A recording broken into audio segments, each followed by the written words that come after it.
सूर्य ग्रहण का पीछा क्यों कर रहा है नासा? आज की घटना से कौन कौन से ऐसे रहस्य सुलझेंगे?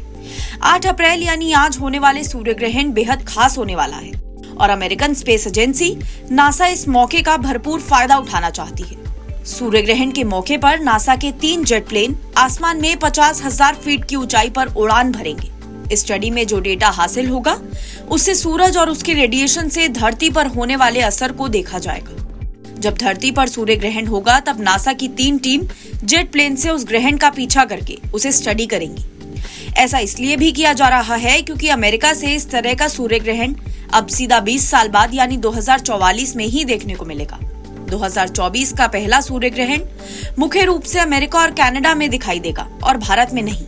8 अप्रैल यानी आज का सूर्य ग्रहण एक पूर्ण सूर्य ग्रहण होगा। जब सूरज और पृथ्वी के बीच से चंद्रमा गुजरता है तब सूर्य ग्रहण होता है। वहीं जब सूरज, चंद्रमा और पृथ्वी एक सीध में आ जाते हैं तो वह पूर्ण सूर्य ग्रहण कहलाता है। अमेरिका के समय के अनुसार पूर्ण सूर्य ग्रहण दोपहर 2:15 बजे शुरू होगा। आइए जानते हैं कि नासा सूर्य ग्रहण का पीछा करके क्या पता लगाना चाहता है। पूर्ण सूर्य ग्रहण अलग अलग चरणों में संपन्न होता है, जिसमें से सबसे खास स्टेज होती है टोटैलिटी। इस दौरान चंद्रमा पूरी तरह से सूरज को ढक लेता है।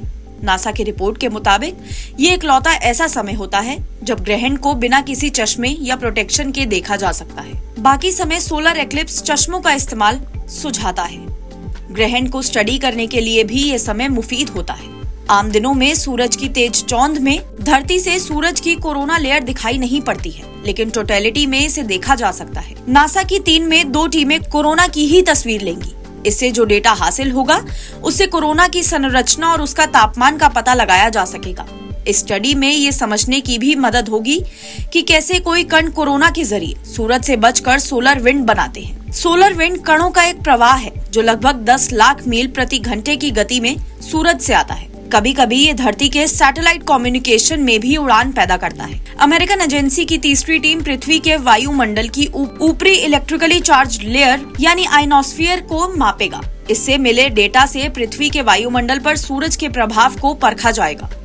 आयनोस्फीयर वाली टीम में काम कर रहे प्रोफेसर भरत कुंदुरी ने कहा है कि ग्रहण मूल रूप से एक कंट्रोल्ड एक्सपेरिमेंट के तौर पर काम करता है। उन्होंने कहा कि इस स्टडी से ये समझने में मदद मिलेगी कि कैसे सोलर रेडिएशन में बदलाव धरती के आयनोस्फीयर को प्रभावित कर सकता है। आयनोस्फीयर प्रभावित होने पर रडार और जीपीएस जैसी रोजाना में इस्तेमाल होने वाली टेक्नोलॉजी पर असर पड़ता है।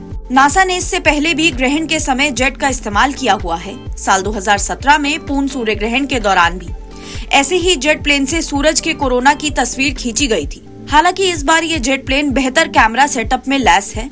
हाई रेजोल्यूशन, हाई स्पीड वाले कैमरे से सूर्य की परिक्रमा करने वाले एस्ट्रॉइड को खोजने में मददगार होंगे। नासा के WB-57 विमान आसमान में 50,000 फीट की ऊंचाई पर बादलों के ऊपर उड़ान भरेंगे। इतनी ऊंचाई से ये फायदा है कि खराब मौसम होने पर भी ग्रहण को स्टडी किया जा सकेगा। चूँकि विमान 460 मील प्रति घंटे की रफ्तार से यात्रा कर सकते हैं, वो टोटैलिटी में बिताए गए समय को बढ़ाने में भी सक्षम है। जमीन के किसी भी पॉइंट पर ग्रहण 4.5 मिनट से ज्यादा नहीं रहेगा, जबकि विमान को अतिरिक्त समय तक दिखाई देगा, जो लगभग 25% ज्यादा यानी 6 मिनट और 22 सेकंड से ज्यादा का समय होगा। ज्यादा देर टोटैलिटी में बिताने से उतना ही ज्यादा डेटा इकट्ठा किया जा सकेगा। NBT ऑनलाइन की रिपोर्ट।